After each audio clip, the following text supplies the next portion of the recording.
এই তো এখানে লাগাইলে এই পোস্টারটা সবার চোখে পড়বো। 10 দিন জামাতের সাথে নামাজ পড়লেই পেয়ে যাচ্ছেন আইফোন 16 প্রো ম্যাক্স। হ্যাঁ, অনেকদিন ধরে আইফোনের স্বপ্ন ছিল, এইবার মনে হয় এই গরিবের ঘরে আইফোনটা আইবো।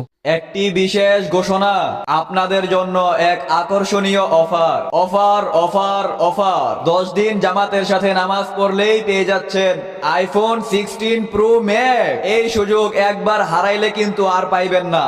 কি রে মাইক দিয়া কি বলে 10 দিন নামাজ পড়লে কি দিব? আইফোন 16 প্রো ম্যাক্স ও এটার দাম কত? 2 লাখ টাকা তো হইবই। কি কো 2 লাখ টাকা? তাইলে তো আমি আজকেই নামাজ পড়া শুরু করমু।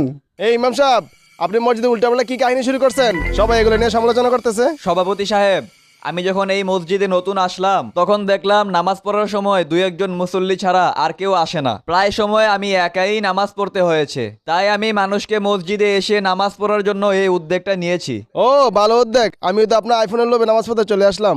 কিরে তরে তো কোনোদিন মসজিদে দেখি না, আজকে আগে আগে আইসা পড়ছত। আপনি যেটার লাগাইছেন আমি ওইটার লাগিয়ে আইছি, আর আপনিও তো মেয়ে নামাজ পড়েন না। কি বলতাছ এসব? আমি তো সপ্তাহে একদিন জুমার নামাজ পড়ি, তুই তো এটাও হরস না। আচ্ছা সোহান, সবাই তো মোটামুটি নামাজ পড়তাছে, হুজুরে কি সবারই আইফোন দিব? আরে সবারটা বাদ দে, আমি আমারটা ফাইলেই হয়, আমার বহু দিনের স্বপ্ন। যাক আলহামদুলিল্লাহ, সবাই নামাজ পড়তে এসেছে। আমি যে উদ্যোগটা নিয়েছি সেটা সফল হয়েছে। সম্মানিত মুসল্লি ভাইয়ারা, আজ থেকে 10 দিন আগে আমি আপনাদেরকে একটা ঘোষণা দিয়েছিলাম। কিরে হুজুরের হাতে কিছু নাই, আমাদের পুরস্কার দিত না নাকি? আরে না, হুজুরে মনে হয় ভিতরে রাখছে। আপনারা 10 দিন নামাজ পড়লে আপনাদেরকে আমি আইফোন 16 প্রো ম্যাক্স পুরস্কার দিব। আর আপনাদেরকে আইফোন দেওয়ার আগে আমার একটা কথা আছে, আপনারা যদি আজকে আইফোন না নিয়ে আরো 5 দিন নামাজ পড়েন তাহলে আমি আপনাদেরকে একটা নতুন প্রাইভেট কার পুরস্কার দিব। এখন আপনারা সিদ্ধান্ত নেন, আপনারা মোবাইল নেবেন নাকি প্রাইভেট কার নেবেন।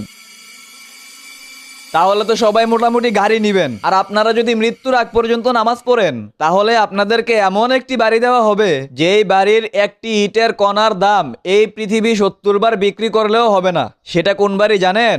সেটা হলো জান্নাত, যেটা আল্লাহ তাআলা মৃত্যুর পরে ইমানদার বান্দাদেরকে দিবেন। আসলে হুজুর আপনি আমাদের চোখ খুলে দিয়েছেন, আমাদের আর আইফোন লাগবে না। আমরা আমাদের ভুল বুঝতে পেরেছি। আসলে আমরা সামান্য দুনিয়ার লোভে পড়ে বিশাল বড় আখিরাতকে ভুলে গিয়েছি। মানুষের চোখের সামনে ছোট্ট একটা পর্দা ফেললে যেমন বিশাল বড় দুনিয়াটা অন্ধকার দেখা যায়, ঠিক আমাদের চোখের সামনেও এই দুনিয়া নামক সামান্য পর্দা থাকার কারণে আমরা বিশাল বড় আখিরাতকে দেখতে পাচ্ছি না।